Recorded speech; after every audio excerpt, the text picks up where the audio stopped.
Assalamualaikum warahmatullahi wabarakatuh. Alhamdulillahirabbil alamin. Kita bisa melakukan pembelajaran kembali online. Hari ini saya akan menyampaikan materi tentang sumber hukum Islam muttafaq. Apa saja sumber hukum Islam itu nanti kita bahas di pertemuan ini. Namun sebelumnya mari kita bersama berdoa.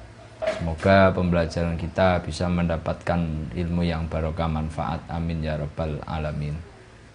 Liridhallahi ta'ala jami'i masyaikhina al-fatihah.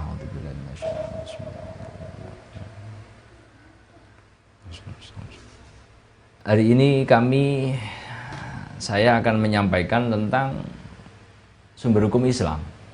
Pasti kalian tahu sumber hukum Islam itu ada berapa? Ini muttafaq. Muttafaq itu artinya disepakati oleh jumhur, oleh semua ulama dalam agama atau syariat Islam. Jadi sumber hukum Islam yang muttafaq itu ada 4: Al-Quran, hadis, ijma, dan qiyas. Ada 4. Hukum Islam itu sangat luas sekali. Nanti yang pertemuan selanjutnya ada sumber hukum Islam yang mukhtalaf. Mukhtalaf itu dipertentangkan, ada yang pakai ini, ada yang enggak, ada yang setuju, ada yang enggak, pro dan kontra.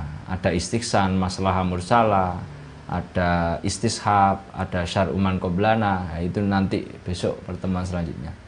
Fokusnya sekarang yang harus kalian pahami adalah Al-Quran, hadis, ijma, qiyas. Apa makna Al-Quran itu? Saya yakin kalian juga paham, baik itu di materi kalian di asrama, di MTS, SMP, atau di yang sebelum-sebelumnya. Saya kan kalian pernah mempelajarinya. Di sini didefinisikan bahwasanya pengertian Al-Quran, Al-Qur'anu huwa kalamullah alladzi nuzila bihi ruhul amin ala qalbi Rasulillah Muhammadin sallallahu alaihi wasallam bi alfadhil arabiyyah wa ma'aniyah haqqah liyakunu hujjatul li Rasulullah ala annahu Rasulullah wa tustura linnasi bihadi wa qarrabatu yata'abbaduna bitilawati al-mubda'u bi suratil Fatihah al-makhtumu bi suratin Nas al-manqulu ilaina bitawatir. Jadi sederhananya Al-Quran itu adalah kalamullah. Kalamullah kalau kita bahasakan secara sederhana berarti ucapannya Allah, perkataannya Allah yang diturunkan kepada Nabi Muhammad Sallallahu Alaihi Wasallam, tentunya di dalam hatinya, ya, melalui siapa? Malaikat Jibril, ya, sebagai mukjizat Nabi Muhammad, sebagai bukti kenabian atau kerasulan, ya, yang mana dijadikan sebagai pedoman hidup bagi manusia yang apabila membacanya itu dihukumi atau bernilai ibadah, yang mana diawali dengan surat Al-Fatihah, diakhiri dengan surat An-Nas. Nah, itu Al-Quran. Sehingga di sini ada beberapa perbedaan. Kalau Imam Syafi'i mengatakan Al-Quran ya itu tadi kalamullah, sudah terbukukan, itu yang harus kita ikuti. Kalau Imam Hanafi mengatakan bahwasanya Al-Quran ya ketika Allah menurunkan ke dalam hati Rasulullah berupa Al-Quran melalui malaikat Jibril, itu Al-Quran. Kalau yang kita baca sehari-hari itu mushaf Al-Quran, sehingga Imam Hanafi menyatakan memegang mushaf itu tidak harus dalam keadaan wudhu. Itu kalau Imam Hanafi, karena beliau menganggap itu bukan Al-Quran tapi mushaf. Tapi Imam Syafi'i kita harus mengikuti yang itu, harus dalam keadaan wudhu memegangnya. Baru kalau ada darurat, tidak mungkin kita tidak wudhu, atau tidak mungkin Al-Quran jatuh padahal kita itu masih batal, tidak kita ambil, kan tidak mungkin. Maka kita boleh ikut Imam Hanafi. Nah, jadi anak-anak sekalian, Al-Quran itu sebenarnya sudah turun 30 juz. Ya, sebenarnya Al-Qur'an sudah turun 30 juz. Ya. Mulai dari Arsy itu wilayahnya Allah Subhanahu wa taala, Filauhil Mahfud. Filauhil Mahfud itu wilayahnya para malaikat. Nah, sebenarnya Allah itu sudah menurunkan Al-Qur'an itu sudah 30 juz. Ya, di Filauhil Mahfud. Namun Lauhil Mahfud ke dunia atau ke Kanjeng Nabi Muhammad SAW itu diturunkan secara mutawatir, secara beransur-ansur. Nah, sekarang timbul pertanyaan, kenapa Nabi kita kok ummi? Bukan berarti ummi itu bodoh, tidak bisa membaca, tidak bisa menulis, enggak. Sebenarnya enggak. Nabi kita itu cerdas, fatonah, cerdas. Nabi kita itu cerdas. Nah, kenapa kok ada lakop atau julukan ummi? Ya itu memang benar-benar untuk menjaga kemurnian daripada Al-Quran. Nah, kalau tidak gitu khawatir nanti bisa ditulis duplikasi dan lain-lain oleh Kanjeng Nabi, itu kan resiko terburuk. Nah, berhubung Nabi kita disetting, diskenario oleh Allah seperti itu, ummi, untuk menjaga kemurnian Al-Quran, bahwasanya Al-Quran ini benar-benar murni. Ketika Nabi Muhammad diberi wahyu oleh Allah, itu namanya Al-Quran. Ya. Nah, jadi sebenarnya Al-Quran itu istimewa sekali. Turun 30 juz sudah. Tapi pertanyaannya, kenapa kok diturunkan kepada Nabi Muhammad itu beransur-ansur? Kok enggak sekalian 30 juz? Nah, khawatir kalau 30 juz diturunkan langsung, sebenarnya bisa saja. Innallaha ala kulli syai'in qadir, Allah Maha Kuasa, apapun yang terjadi pasti, apapun yang tidak mungkin terjadi pasti bisa terjadi. Itu Allah. Nah, tapi Allah itu punya skenario lain. Andai kata Al-Qur'an diturunkan blek 30 juz. Wah, itu bisa-bisa banyak orang yang tidak percaya, tidak logis. Wong Al-Quran diturunkan secara beransur-ansur saja, banyak orang kafir yang tidak mempercayainya.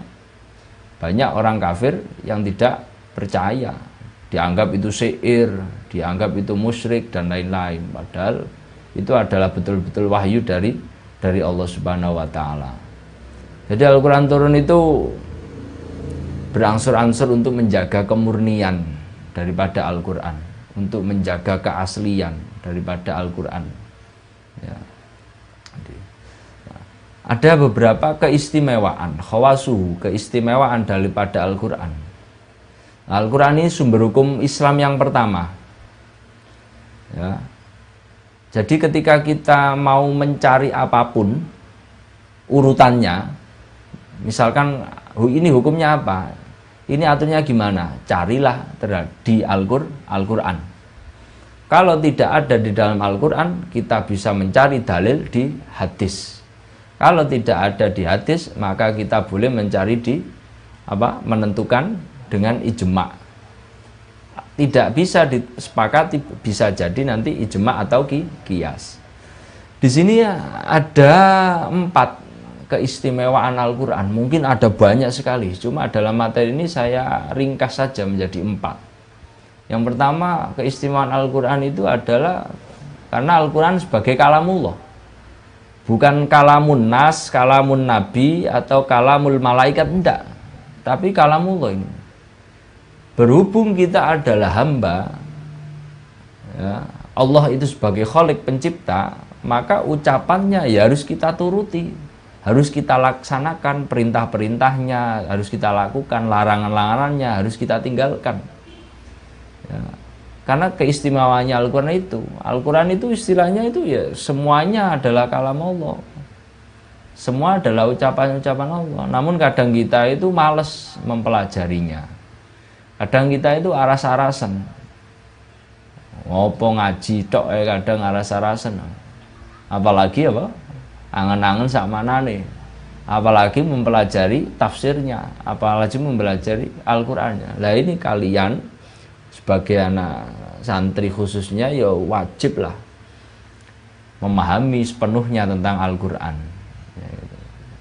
Yang nomor 2, Al-Quran itu istimewanya bisa dijadikan sebagai sumber syariat, ya, hukum syariat. hukum syariat. Apapun permasalahannya, insya Allah ada di Al-Quran. Al-Quran yang ketiga itu keistimewaannya sebagai mukjizat.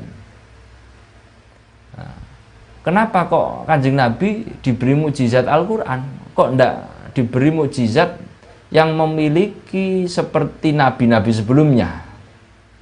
Katakan Nabi Isa bisa menghidupkan orang yang sudah meninggal. Nabi siapa itu? Sulaiman yang bisa berbicara dengan hewan. Mukjizatnya berupa kesaktian. Nah, kenapa Nabi Muhammad kok tidak diberi mukjizat-mukjizat seperti itu? Kok utamanya adalah Al-Quran? Nah, ini menunjukkan bahwasanya Islam itu adalah peradaban yang sangat tinggi. Khawatir ketika nanti diberi kesaktian malah disembah. Contoh, Nabi Isa alaihissalam diberi kesaktian menghidupkan orang yang sudah meninggal. Akhirnya apa? Dampak daripada itu, orang-orang mengatakan bahwasanya Isa itu Tuhan. Karena apa? Punya kesaktian itu, padahal di dalam ajaran kita Nabi Isa itu nabi. Oleh karena itu Allah menurunkan mukjizat Al-Quran itu sebagai penyempurna daripada ajaran-ajaran yang lalu, daripada mukjizat-mukjizat yang lalu. Sehingga keistimewaan Al-Quran itu apa? Sebagai mukjizat. Nah, Al-Quran sendiri itu sebagai hudal linnas, petunjuk bagi kehidupan manusia. Anak-anak kalau pengen hidupnya sempurna, kalian jika pengen hidupnya barokah, diridhoi Allah, lakukanlah ajaran-ajaran makna redaksi yang ada di dalam Al-Quran. Contoh misalkan, ada Al-Quran yang berbunyi ta'awanu wa ta'awanu alal birri wa taqwa wa la ta'awanu alal ismi wal udwan. Nah, ini kalau kita pahami maknanya, oh ternyata kita harus melakukan tolong menolong itu dalam keadaan kebaikan, ketakwaan, dan tidak boleh tolong menolong dalam kejelekan. Nah, kok ada siswa atau santri nolongi kancane pas ujian nyontek gitu, contekan gitu. Itu berarti apa? Tidak paham yang namanya Al-Quran. Katanya kerjasama ini Pak, kerjasama Ustaz. Itu padahal tolong menolong, tapi sifatnya jelek. Ini melenceng dalam Al-Quran ini. Nah, sekarang isi kandungan Al-Quran. Al-Quran itu berisi di dalamnya diringkas mulai surat Fatihah sampai surat An-Nas.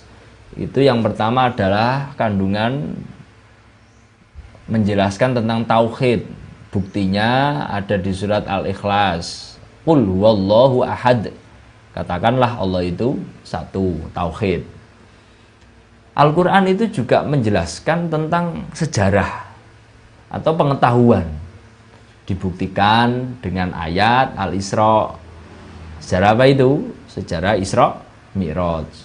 Subhanalladzi asra bi 'abdihi lailam minal masjidil haram ilal masjidil aqsa alladzi barakna haulahu ila akhiri. Itu sejarah Isra Mi'raj. Ada lagi kandungan Al-Quran menjelaskan tentang akhlak. Wabil walidaini ihsana, kepada orang tua kita harus berbuat baik. Wala taqul lahuma ufin, janganlah berkata uf kepada orang tua. Uf iku hus, apa maneh misui, apa maneh bentak, enggak boleh. Itu kandungan Al-Quran, isinya itu tentang tauhid, tentang sejarah pengetahuan, tentang akhlak, tentang sosial. Tadi sudah saya sampaikan, wa ta'awanu 'alal birri wat taqwa wa la ta'awanu 'alal ismi wal udwan, saling tolong menolong, itu sosial. Nah, ada yang berupa janji, ada yang berupa apa? Janji. Nah, janji itu nanti ketika ya ayyuhalladzina amanu wa amilus solihati kanat lahum jannatul firdausi nuzula, misalkan. Wahai orang-orang yang beriman dan mau melakukan amal soleh, maka ada nanti balasanmu yaitu surga. Misal gitu, janjinya Allah. Ada ancaman, hukuman, ada juga balasan. Nah, anak sekalian, jadi Al-Quran itu mulai awal Nabi Muhammad mendapatkan wahyu sampai sekarang, itu redaksinya masih asli, masih murni, ya, masih murni. Itu bukti daripada Al-Quran mulai awal sampai sekarang itu dijaga oleh Allah Subhanahu wa Ta'ala. Ya. Coba kita pahami tentang pelestarian Al-Quran. Bagaimana Allah dulu itu memberi Al-Quran kepada Nabi Muhammad, dan bagaimana Nabi Muhammad menjaga Al-Quran itu, Nabi kita.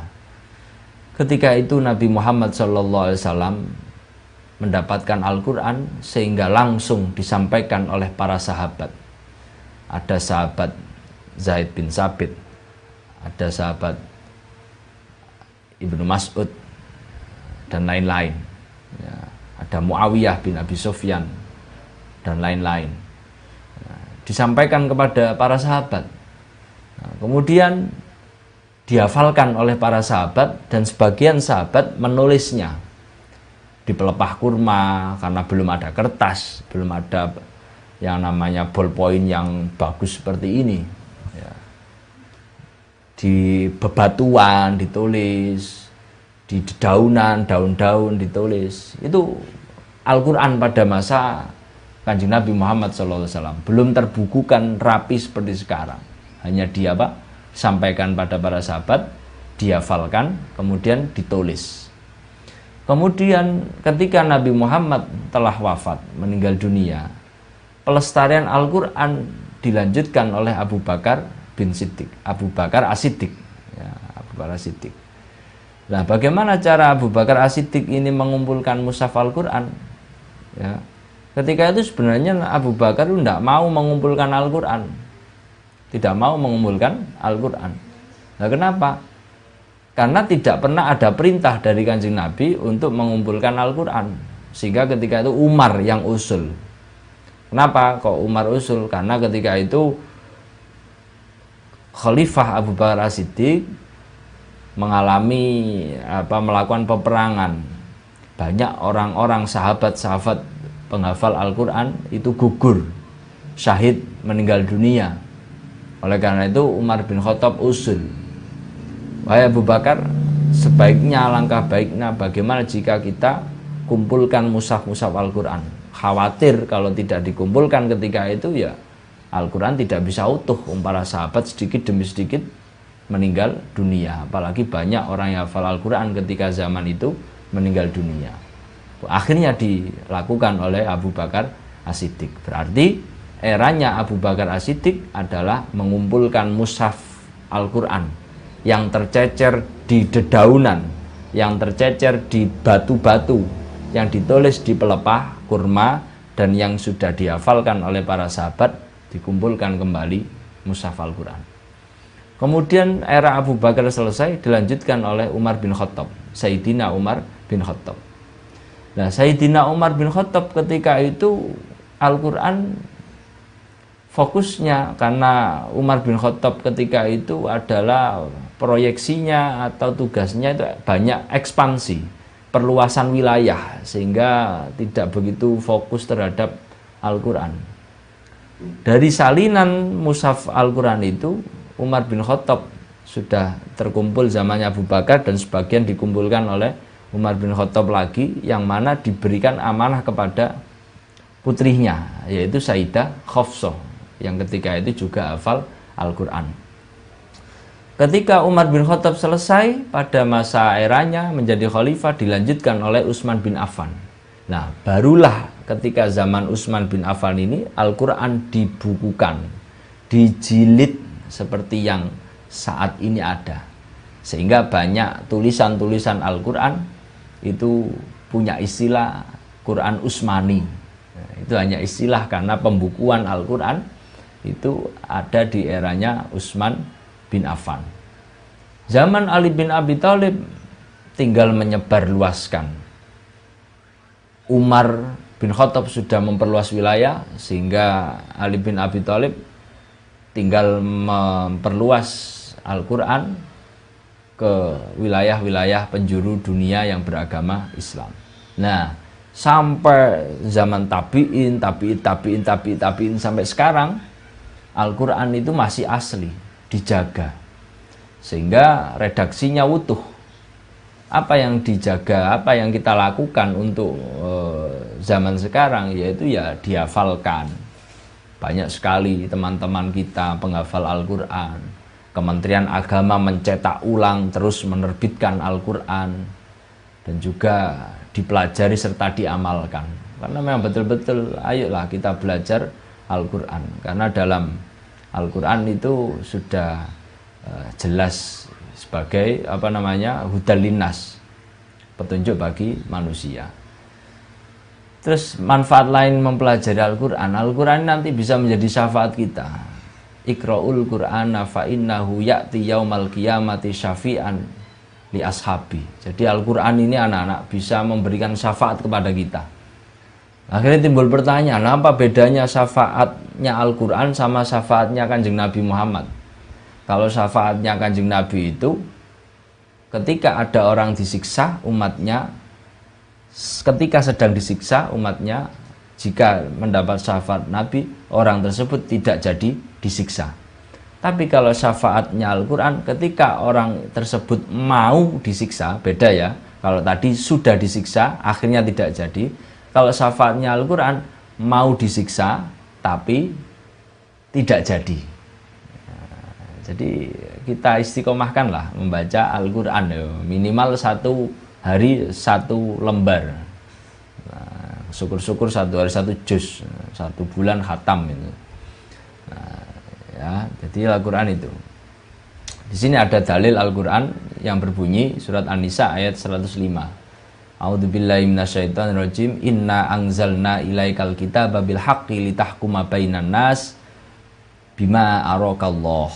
Sesungguhnya artinya kami telah menurunkan kitab kepadamu dengan membawa kebenaran. Al-Quran itu sudah nyata kebenarannya, supaya kamu mengadili atau menjadikan hukum antara manusia dengan apa yang telah Allah wahyukan kepadamu.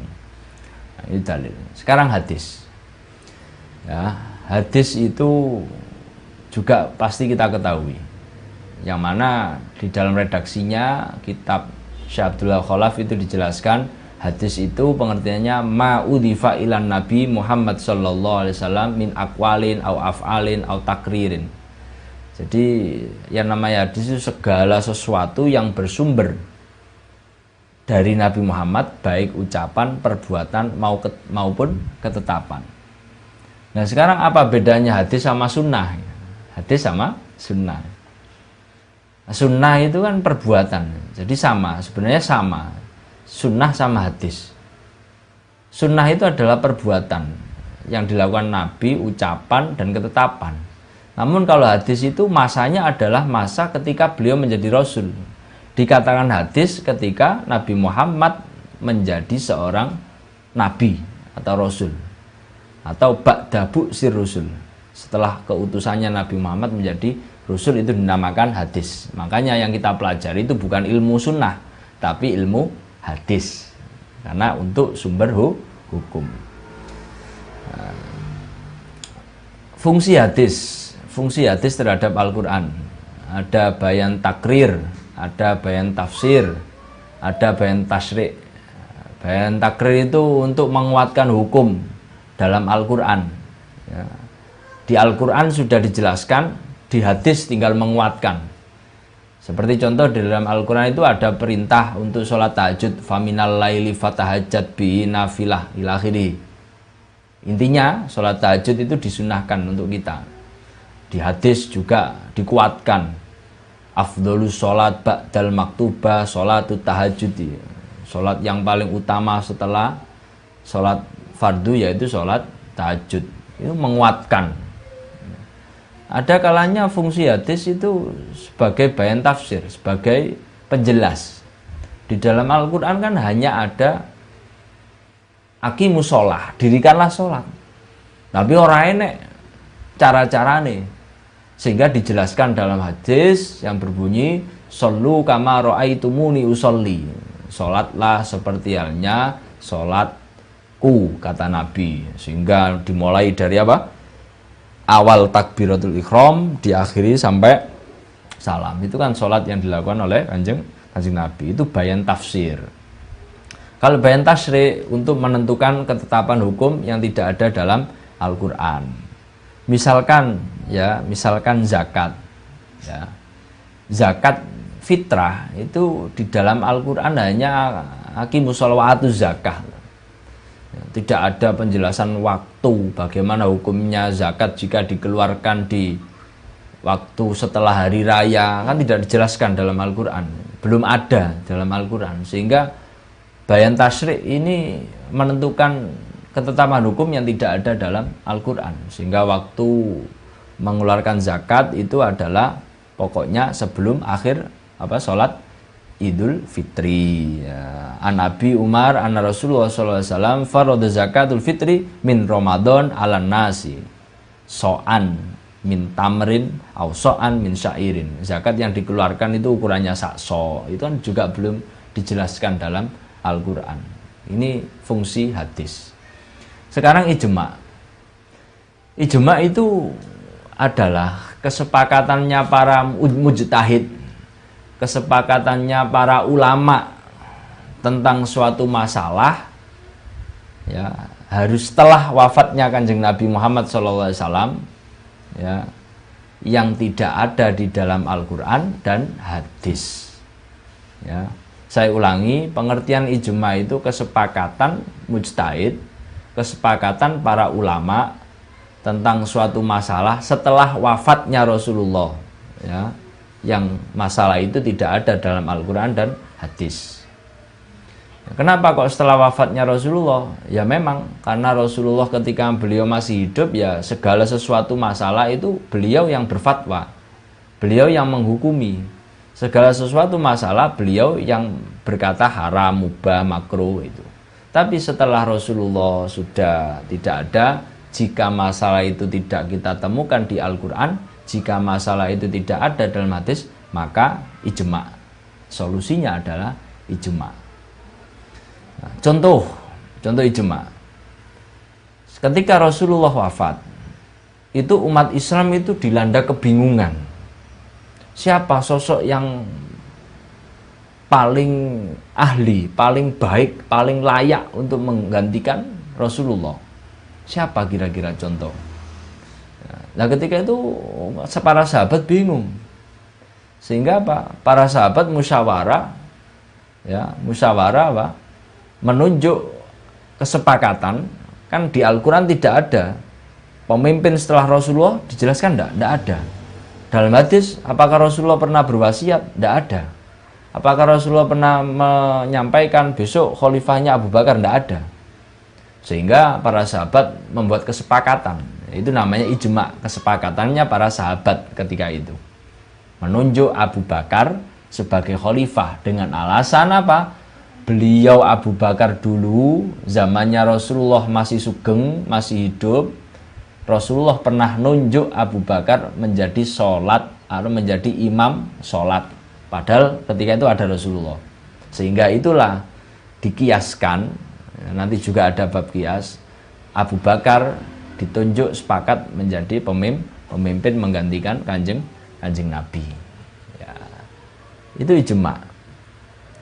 Dasar dalilnya ijma apa? Ya di situ ada ya ayyuhalladzina amanu atiullah wa atiur rasul wa ulil amri minkum. Surat An-Nisa ayat 59. Wahai orang-orang yang beriman, taatlah kepada Allah, pada Rasulullah, ulil amri. Taat kepada Allah itu berarti kita taat atau melakukan, menggunakan sumber hukum Al-Quran. Taat kepada Rasul berarti kita melakukan ajaran hadis atau sunnah. Wa ulil amri ini taat kepada pemerintah, taat pada kiai, taat pada ulama, taat pada mujtahid. Misalkan contoh lagi ijma, hukumnya rokokan. Rokokan tidak ada di Al-Quran, tidak ada di hadis. Yaitu sebenarnya kan sebuah penentuan hukum melalui ijma, kesepakatan para ulama, sehingga ulama berfatwa. Apalagi sekarang itu ada MUI, sehingga MUI berfatwa bahwasanya apa? Al-Quran itu hukumnya rokok. Mohon maaf, rokok itu hukumnya makruh. Dari kesepakatan ijtihadnya para ulama, itu namanya ijma. Paham nggih? insya Allah paham. Adanya ijma itu harus ada para mujtahid. Mujtahid itu orang yang beristihad. Apa itu istihad? Istihad itu orang yang bersungguh-sungguh menentukan sebuah hukum. Orang yang bersungguh-sungguh berpikir, menguras tenaga untuk menentukan suatu hukum. Itu namanya mujtahid. Nah, prosesnya adalah istihad. Nah, kalau ijma tidak ada mujtahid, ya tidak bisa kita lakukan. Rukunnya harus ada mujtahid. Rukunnya harus ada mujtahid. Nomor dua, harus ada kesepakatan. Misalkan di sini ada 20 mujtahid. Misalkan di sini ada 20 mujtahid. Kalau sudah ada 20 mujtahid, adanya para mujtahid, baru 20 mujtahid ini harus sepakat. Bagaimana hukumnya rokok? Gimana? Makruh, deal ya? Semuanya makruh ya? Oke, sepakat makruh. Nah, ketika sudah berbentuk kesepakatan, akhirnya timbul hukum makruh misalkan. Nah, kesepakatan itu harus disampaikan dengan pendapat. Sebelum disepakati, Rek, sebelum rokok itu hukumnya makruh misalkan, itu harus ulama itu masing-masing 20 tadi harus menyampaikan pendapat. Oh, saya tidak sepakat dengan rokok karena rokok itu ada bahaya. Oh, saya sepakat dengan rokok karena rokok itu di sisi lain ada yang namanya tembakau halal dan lain-lain. Ini sehingga ada yang boleh, ada yang tidak setuju dengan rokok, sehingga akhirnya kalau gitu sepakat. Gimana kalau rokok umumnya makruh? Ya makruh. Misalkan ini misalkan. Nah, harus ada kesepakatan dan pendapatnya para mujtahid. Sehingga yang terakhir rukun ijma, kesepakatan harus benar-benar dari seluruh mujtahid. Gak oleh wong liya, gak oleh wong sing gak ahli. Harus ahli di bidang fikih. 20 orang ini tadi katakan mujtahid yang ahli di dalam fikih, usul fikih, maka 20 ini yang harus memutuskan. Kedudukan ijma sebagai sumber hukum Islam, ijma itu menjadi sumber hukum Islam yang ketiga, ya, setelah Al-Quran dan hadis. Tidak boleh kita melakukan kesepakatan sebuah hukum yang sudah ada dalam Al-Quran dan hadis, karena bisa ada di Al-Quran. Misalnya nih, di Al-Quran sudah dijelaskan bahwasanya zina itu haram, ya. Wala taqrabu zina, janganlah mendekati zina. Kok ada sebuah orang yang ngaku-ngaku ulama, ayo ijma, ayo piye kesepakatan kalau zina itu boleh? Wah, itu gak boleh. Ya, tidak boleh karena sudah ada aturan dalam Al-Quran dan hadis. Ya, jadi ijma itu sebagai sumber hukum yang ketiga. Macam-macam ijma sekarang. Ijma itu ada ijma shorih, ada ijma sukuti. Apa ijma shorih itu? Ijma shorih itu semua mujtahid yang tadi ada 20, misalkan contoh, itu masing-masing orang mengeluarkan pendapat, ya, mengeluarkan pendapat dan setuju. Tidak ada yang diam, semua sepakat mengeluarkan pendapat, itu namanya ijma shorih. Kalau ijma sukuti, 20 katakan mujtahidnya, yang berpendapat hanya 15, yang 5 diam tok. Ya, itu namanya ijma sukuti. Boleh enggak? Boleh. Ibaratnya kita rapat ada 15 orang, ada 20 orang misalkan, yang setuju 15, yang tidak setuju 5. Maka yang dimenangkan mana? 15. Sehingga ijma sukuti itu boleh dilakukan. Walaupun ada beberapa yang tidak berpendapat, tapi mayoritas sudah berpendapat. Itu ijma sukuti. Terakhir, pengertian kias. Kias ini adalah menyamakan suatu peristiwa yang belum ada hukumnya dengan suatu peristiwa yang sudah ada hukumnya, baik dalam Al-Quran maupun hadis atau nas. Nah, itu kias. Saya ulangi, kias itu apa? Menyamakan suatu perkara yang belum ada hukumnya dengan suatu perkara yang sudah ada hukumnya, itu kias. Ya, dalilnya sama, ada di surat An-Nisa Ayat 59, ya ayyuhalladzina amanu atiullaha wa atiur rasulahu ulil amri minkum. Di ulil amri minkum. Ya. Itu kias. Contoh misalkan ya. Misalkan contoh. Apa hukumnya whisky? Apa hukumnya arak? Kan tidak ada tuh dalam Al-Quran dan hadis. Al-Quran hanya khomer. Ya. Nah, kita ibaratkan, kita kiaskan. Al-Quran ada ndak tentang whisky? Ndak ada. Hadis ada ndak? Tapi sifat-sifatnya ada ndak? Oh, whisky ku kalau diminum memabukkan. Apa ya? Disamakan dengan apa ya? Whisky kan belum ada hukumnya. Whisky belum ada hukumnya. Sehingga disamakan dengan yang sudah ada hukumnya, yaitu khomer. Ya, dengan alasan apa? Sifat sama-sama memabukkan. Berarti whisky yang belum ada hukumnya disamakan dengan khomer. Khomer itu hukumnya haram, maka whisky juga haram. Karena apa? Sama-sama memabukkan. Contoh lagi, bagaimana misui wong tua? Bentak orang tua, boleh ndak? Iya yo, di Al-Quran orang ono misui, hukumnya misui wong tua. Nah itu ora ada. Tapi di Al-Quran ada, wala takul lauma ufin, janganlah kamu berkata hus. Lah ini dikiaskan.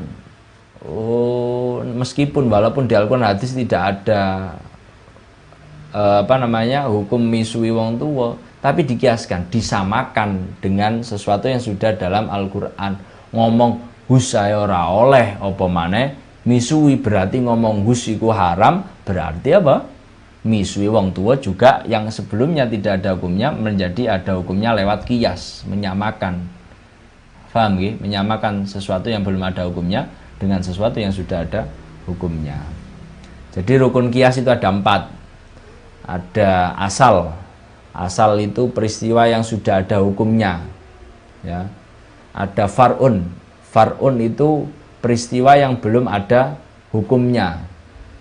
Peristiwa yang belum ada hukumnya itu namanya far'un. Hukum asal yaitu hukum syara, haram, sunnah, mubah. Hukum asal itu hukum daripada sesuatu yang sudah ada di nas. Sesuatu yang asal nomor 1 tadi loh. Ya. Haram apa makruh apa sunnah itu hukum asal. Ilat itu adalah sifat. Ya.